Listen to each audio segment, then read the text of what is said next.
Jesús prometió que después de un tiempo de enorme sufrimiento volvería. Pero el gran debate entre los cristianos es este: ¿cuándo sucederá? Para muchos la segunda venida tiene dos partes: una secreta, donde Jesús arrebata a su iglesia antes del momento más oscuro de la historia humana, y otra pública, donde regresa como juez para poner fin a todo. Pero hay otros que aseguran que esta división no existe y que todos, incluso los creyentes, deberán atravesar la gran tribulación. ¿Quién tiene razón? Bueno, antes de darte mi opinión algo controversial, necesito mostrarte en qué punto exacto del plan profético estamos. Y te advierto, no estamos lejos de ver a Jesús volver. Y para probarlo, vayamos al primer evento en nuestra línea de tiempo: guerra. Jesús dijo en Mateo 24: oirán de guerras y de amenazas de guerra, pero aún no será el fin. Nación se levantará contra nación y reino contra reino. Y sí, guerras ha habido desde siempre, pero esta vez es distinto. Por primera vez en la historia, la humanidad tiene la capacidad real de autodestruirse. Hace menos de 80 años nació la era nuclear y desde entonces vivimos con el riesgo constante de un apocalipsis causado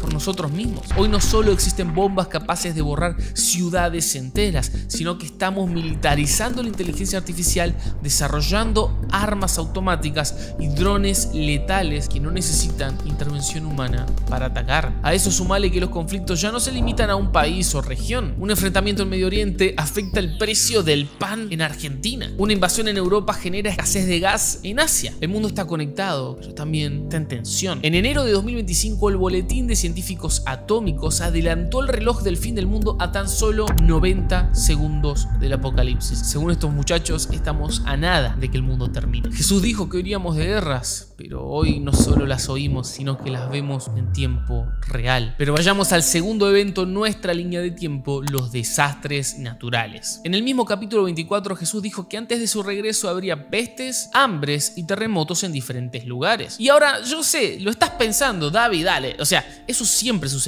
Y tenés razón, hubo pandemias como la peste negra que mató a 1/3 de Europa hace casi 1000 años, o desastres naturales como la erupción de Pompeya. Pero hay algo que hace que nuestra generación sea diferente. Jesús menciona que estos eventos sucederían en diversos lugares. Ahora, ¿qué tan fácil era para un discípulo del primer siglo saber lo que ocurría, por ejemplo, en Roma, en Asia o en América, viviendo en Jerusalén? Bueno, era imposible. Las noticias tardaban semanas, meses en llegar. Pero hoy te hago la pregunta: si hay un incendio en Australia, un terremoto en Chile, una epidemia en el Congo, es decir, pestes, hambres y terremotos en diferentes lugares, ¿no te enterarías al segundo? Lo sabrías al instante, y es por eso que esta señal tiene mucho sentido para nosotros. No porque haya más terremotos que nunca, sino porque ahora vemos todo al mismo tiempo. Y eso genera algo que nunca antes había pasado: una sensación mundial de que estamos en crisis. Lo cierto es que en los últimos años fuimos testigos de devastadores incendios, pandemias globales y récords climáticos rotos. El mundo está gimiendo, y como dijo el apóstol Pablo, sabemos que toda la creación gime a una, y a una está con dolores de parto hasta ahora. ¿Será esta sensibilidad global parte de la señal que Jesús anticipó? Bueno, no lo sé con certeza, pero sí sé que por primera vez en la historia no solo hay crisis, sino que el mundo entero lo sabe. Ahora, en un momento voy a mostrarte cómo encaja la segunda venida de Cristo y si la iglesia atravesará o no el periodo de sufrimiento conocido como la gran tribulación, o si antes sucederá el rapto secreto. Pero primero vayamos al siguiente evento en nuestra línea de tiempo: la apostasía de la iglesia. Mateo 24:10 dice: muchos tropezarán entonces y se entregarán unos a otros, y unos a otros se aborrecerán, y muchos falsos profetas engañarán a muchos. Ahora, es curioso porque no sé vos, pero yo crecí escuchando de que antes de que Jesús regrese habría un gran avivamiento en la tierra, como el que nunca hubo ni habrá. Muchos incluso han llegado a profetizar multitudes, estadios repletos antes que todo esto termine. Y yo no dudo del buen corazón de estos predicadores, pero parece ser que Jesús dijo todo lo contrario.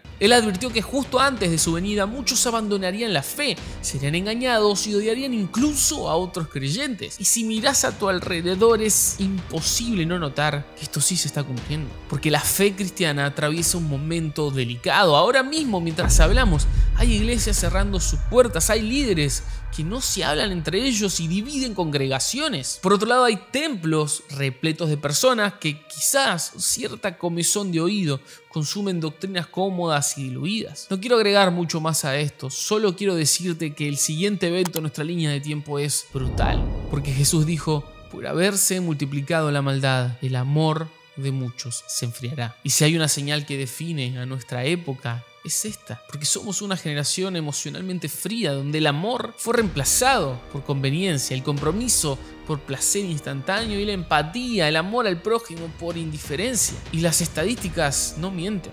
Los niveles de soledad y ansiedad alcanzaron cifras récord después de la pandemia. El suicidio se ha convertido en una de las principales causas de muertes en adolescentes y jóvenes, y las tasas de matrimonio no solo están en mínimos históricos, sino que la natalidad, o sea, cuántos hijos tenemos, cae año tras año, incluso en países conservadores. Nunca antes los hombres habíamos estado tan fragmentados. Nunca antes la humanidad había estado tan conectada y a la vez tan fragmentada emocionalmente. Además, el consumo de pornografía se ha disparado a niveles alarmantes, generando una adicción silenciosa que distorsiona las relaciones. Es como si hubiésemos perdido la capacidad de amar. Lo digo con mucho dolor porque somos la generación que lo tiene todo. Información, recursos, oportunidades, pero paradójicamente no sabemos qué hacer con ellas. Más libres que nunca, pero también más vacíos que nunca. Más opciones, más distracciones, menos propósito, menos esperanza. El amor se ha enfriado y el alma de nuestra cultura también. Y si me preguntás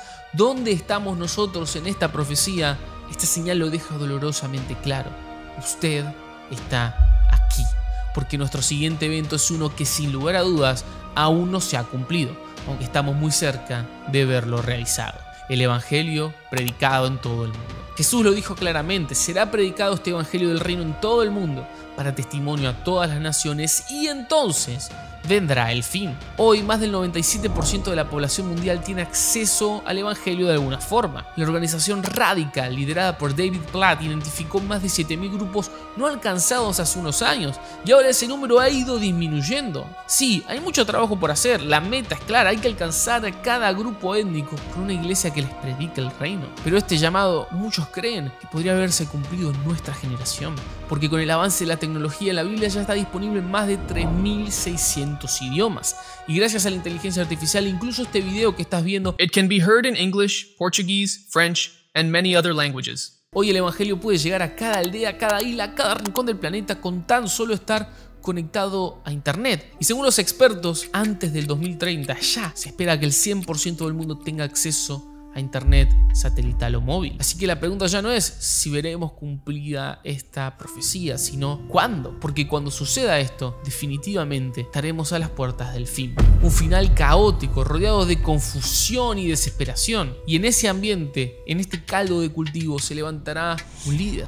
Un hombre brillante, carismático, con un discurso de unidad y esperanza. Alguien capaz de traer orden en medio del desorden. Un pacificador, un encantador global. Pero amigos, todo será una ilusión, porque detrás de su sonrisa se esconde la bestia. El mundo lo adorará como un salvador, pero los que conocen las escrituras saben que en realidad es el hombre de pecado, el hijo de perdición, quien busca sentarse en el templo de Dios, haciéndose pasar por Dios. Su ascenso marcará el inicio del periodo más oscuro de la historia de la humanidad, la gran tribulación. Porque habrá entonces gran tribulación, cual no ha habido desde el principio del mundo hasta ahora, ni la habrá. Este será un tiempo de dictadura global, de una persecución implacable contra todo el que no adore a la bestia, y de juicios divinos derramándose sobre un mundo que decidió rechazar a Dios. Pero ¿cuánto durará exactamente este tiempo de angustia? ¿Serán 1000 años acaso, o quizás un par de meses? Bueno, para responder esta pregunta tenemos que ir al libro del profeta Daniel,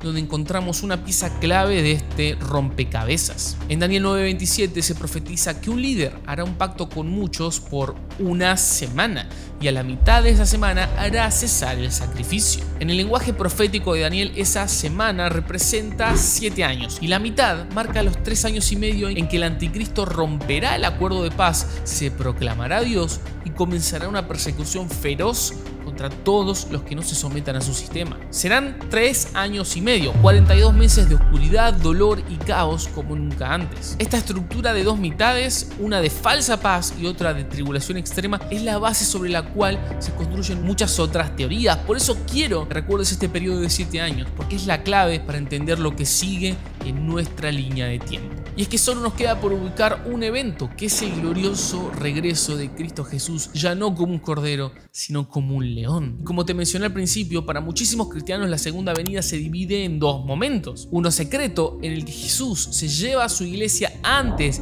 de que inicie el periodo más oscuro de la historia humana, y otro visible, en el que vuelve como juez para acabar con toda maldad y establecer su reino para siempre. Sin embargo, hay otros que aseguran que esa separación no existe y que todos, incluso los creyentes, pasarán por la gran tribulación habiendo una única segunda venida. La pregunta es clarísima, ¿no? ¿Quién tiene razón? Bueno, antes de responderte, quiero que exploremos cada alternativa, empezando con el rapto secreto o arrebatamiento. Esta visión enseña que antes de que comience la gran tribulación, Jesús vendrá de forma invisible a recoger a su iglesia. En un abrir y cerrar de ojos, literalmente, los creyentes serán llevados al cielo, desapareciendo de la tierra sin previo aviso, dejando nada más que sus ropas atrás. El pueblo de Dios es librado del sufrimiento que se avecina mientras el mundo cae en manos del anticristo. Los que sostienen esta idea suelen citar 1 de Tesalonicenses 4, versos 16 y 17 como uno de los fundamentos principales, porque el Señor mismo descenderá del cielo con voz de mando,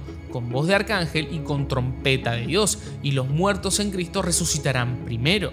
Luego nosotros, los que vivimos, los que hayamos quedado, seremos arrebatados juntamente con ellos en las nubes para recibir al Señor en el aire, y así estaremos para siempre con Él. Esta imagen es hermosa y poderosa y ha capturado la imaginación de generaciones y generaciones. De acá se desprenden libros, películas y movimientos enteros que giran en torno a esta idea de rapto. Pero este no es el único pasaje, porque quienes creen en el arrebatamiento también citan Apocalipsis 3:10, donde Jesús le promete a la iglesia de Filadelfia: por cuanto has guardado la palabra de mi paciencia, yo también te guardaré de la hora de prueba que ha de venir sobre el mundo entero. Para ellos esto representa una promesa directa de protección frente al juicio global que describe Apocalipsis. La verdad es que esta visión tiene sentido, ¿no? Porque Jesús ya sufrió la ira de Dios en la cruz y sus seguidores no deberíamos de atravesarla en esta gran tribulación, ¿verdad? Ese castigo tiene que estar reservado para el mundo que lo rechazó, no para su iglesia. Y aunque tiene lógica y buenos argumentos, esta visión también tiene contras. Para empezar, muchos la ven como una postura peligrosa, ya que puede interpretarse como escapismo, una forma cómoda de evitar el sufrimiento del final de los tiempos. Era o es muy normal escuchar en iglesias que creen zarpado en el rapto esta idea de no estudien, no vayan a la universidad, porque Cristo viene pronto y nos iremos con Él, no pierdan el tiempo. Pero también hay otro punto interesante, y es que la doctrina del rapto secreto es relativamente nueva. Aunque algunos encuentran huellas en los primeros siglos del cristianismo, su formulación sistemática recién aparece en el siglo XIX, especialmente con John Nelson Darby y los movimientos dispensacionalistas. Muchos teólogos dicen que ningún cristiano en los primeros 1800 años de historia de la iglesia enseñó esta idea del rapto o arrebatamiento secreto. Además, quienes se oponen a esta postura dicen que los pasajes usados están fuera de contexto y que se refieren en realidad al regreso visible de Cristo y no a una venida secreta. Para rematarlo, dicen que en Apocalipsis vemos mártires, creyentes que sufren la tribulación. Sí, amigos, el rapto tiene buenos argumentos a favor y buenos argumentos en contra. Pero, ¿qué sucede con la otra postura? La de una única segunda venida en la que todos, creyentes y paganos, deberán atravesar la tribulación. Bueno, en breve vamos a llegar ahí, pero primero tengo que mostrarte esto. Y es que hay una tercera posición. Muchos creyentes afirman que este arrebatamiento sí sucederá, pero un poco más adelante en nuestra línea de tiempo, más precisamente a la mitad de la gran tribulación. Esta postura, conocida como mid-trib o rapto a la mitad, enseña que la iglesia atravesará los primeros 3 años y medio del periodo, pero que será arrebatada justo antes del momento más oscuro de la historia humana, cuando el anticristo rompa su pacto, se autoproclame Dios en el templo de Jerusalén, implante la marca de la bestia y desate la persecución más violenta que jamás haya existido. Por eso te dije que prestes atención cuando hablábamos de la semana de Daniel 9:27. Como ves, es realmente la clave de todo. Ahora, los que apoyan esta interpretación, los que creen en el rapto intermedio, afirman que la iglesia no va a ser arrebatada al inicio porque Jesús advirtió sobre persecuciones y señales que tienen que cumplirse. Es como decir, sí, hay que atravesar un sufrimiento, pero tampoco uno tan grande. Para los mid-trib, el arrebatamiento está vinculado a la séptima trompeta de Apocalipsis 11, cuando los reinos del mundo han venido a ser de nuestro Señor y de su Cristo. Además, apuntan a Apocalipsis 12, donde una mujer que, según algunos representa al pueblo de Dios, es protegida en el desierto durante un tiempos y la mitad de un tiempo, lo que básicamente vendría a significar 3 años y medio. Y también lo vinculan a los 2 testigos del Apocalipsis, que son arrebatados al cielo después de su misión profética justo a la mitad del periodo. Y al igual que la otra, esta postura también tiene sentido. A ver, pensemos en el carácter de Dios en las Escrituras. Una y otra vez vemos que el Señor no le evita el sufrimiento al pueblo, pero sí lo preserva en medio de él. A Noé lo cuidó en el diluvio, a José en el hambre, a los hebreos durante las plagas que cayeron sobre Egipto, a Daniel en el foso de los leones, y así podríamos seguir. Dios no abandona a los suyos, los sostiene, los guarda, pero no los exime completamente del fuego. Ahora, quienes critican esta posición dicen que, bueno, si la iglesia estuviera presente los primeros 3 años y medio, tendría que identificar y señalar al anticristo desde el inicio, algo que contradice el carácter impredecible del arrebatamiento. O sea, digamos, si eso va a ser como ladrón en la noche, si va a ser inesperado, ¿qué sentido tiene saber que es a los 3 años y medio? O sea, no pareciera ser muy congruente. También está el hecho de que es una interpretación no tan aceptada, comparadas con las otras 2 que estamos analizando. Aunque esto no dice nada realmente, porque la mayoría podría estar equivocada, pero es un punto más a considerar. Tanto el rapto pre-tribulación como el rapto mid-tribulación tiene sus pros y contras. Hay buenos cristianos que creen en una y buenos cristianos que creen en la otra. ¿Qué es lo que creo yo? Bueno, estoy a punto de revelártelo en serio, pero antes vayamos a la tercera alternativa y último evento de nuestra línea de tiempo: la segunda venida. Esto es lo que los teólogos llaman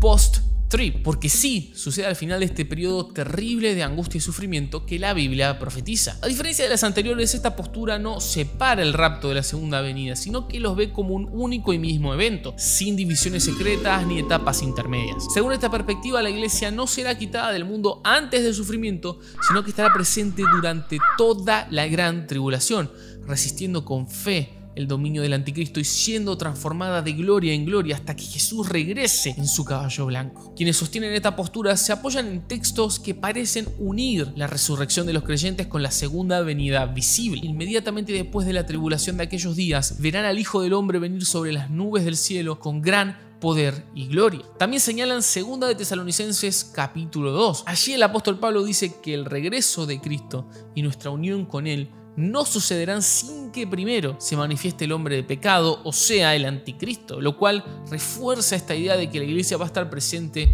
en su gobierno. Para quienes defienden esta visión, esta postura honra la historia bíblica del sufrimiento de los santos. Así como los primeros cristianos fueron perseguidos por el Imperio Romano, así como a lo largo de los siglos miles de mártires han dado su vida por el Evangelio, la iglesia del tiempo final también tendrá que dar testimonio en medio de la oscuridad. Y aunque será un tiempo de aflicción, también será el escenario donde su testimonio y la gloria de Dios brillarán con mucho poder. Pero como te imaginarás, esta postura no está exenta de críticas. Una de las objeciones más comunes es que la postura post-tribulación no le hace justicia al lenguaje de sorpresa o a lo imprevisto e inesperado que rodea el regreso de Cristo. Esto que hablábamos antes, como ladrón en la noche, cuando menos lo esperes, son todas señales que nos hacen creer que es imposible conocer el regreso de Jesús. Y si la segunda venida está precedida por 7 años de gran tribulación y por la rotura del pacto en el medio, bueno, ya se va a sentir menos sorprendente. Y hay otro detalle más: esta postura no explica bien cómo, si la iglesia es arrebatada al final de la tribulación, habrá creyentes vivos que entren al milenio en cuerpos naturales. Porque según Apocalipsis 20 habrá naciones y pueblos que sobrevivirán al Armagedón y que serán gobernados por Cristo. Entonces es como si hubiese 2 clases de creyentes en ese milenio, unos con el cuerpo glorificado y resucitado y otros con cuerpos naturales. ¿Cómo concilia la postura post-tribulacionista estas cosas? No está muy claro. Como vimos, cada postura tiene fortalezas y debilidades, pero no me voy a hacer más el gil. Yo te prometí que iba a darte mi opinión y eso es exactamente lo que voy a hacer. Ahora, debo aclarar que yo no tengo la verdad absoluta del tema. Millones de cristianos con un corazón puro y sincero que aman a Jesús creen cosas diferentes sobre la segunda venida de Cristo. Esto que les mostré de manera muy simple está estudiado por teólogos y eruditos mucho más inteligentes que yo, que realmente adoran a Dios y quieren quieren agradarle. Acá no hay buenos y malos, solo hay interpretaciones distintas y nada más. Con esto quiero decir que podés creer algo diferente a mí, un simple creador de contenido, y está bien. De hecho, quiero que comentes ahora mismo en qué querés vos, porque tu opinión es igual de importante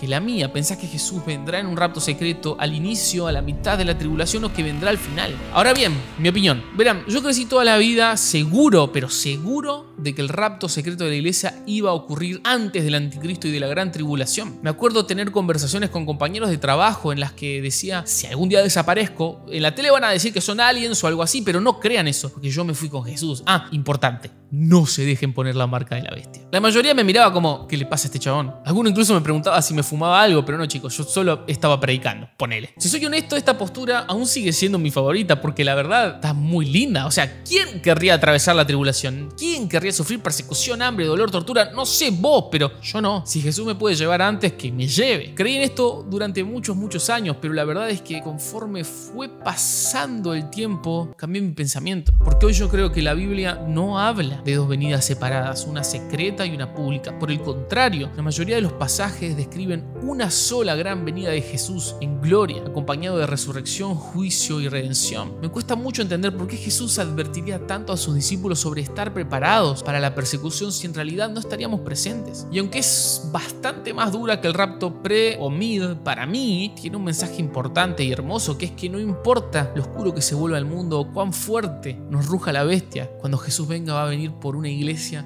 que ha perseverado, que ha amado hasta el fin, que ha vencido por el testimonio y la sangre del Cordero, y en ese momento todo dolor será transformado en gloria, porque el Rey regresará y su recompensa viene con él. Y una cosa más que me hizo cambiar de parecer. Supongamos que yo no tengo razón y que va a haber un rapto secreto y que no atravesaremos la gran tribulación. ¿Qué es lo peor que me puede pasar? ¿Habré estado equivocado? O sea, genial.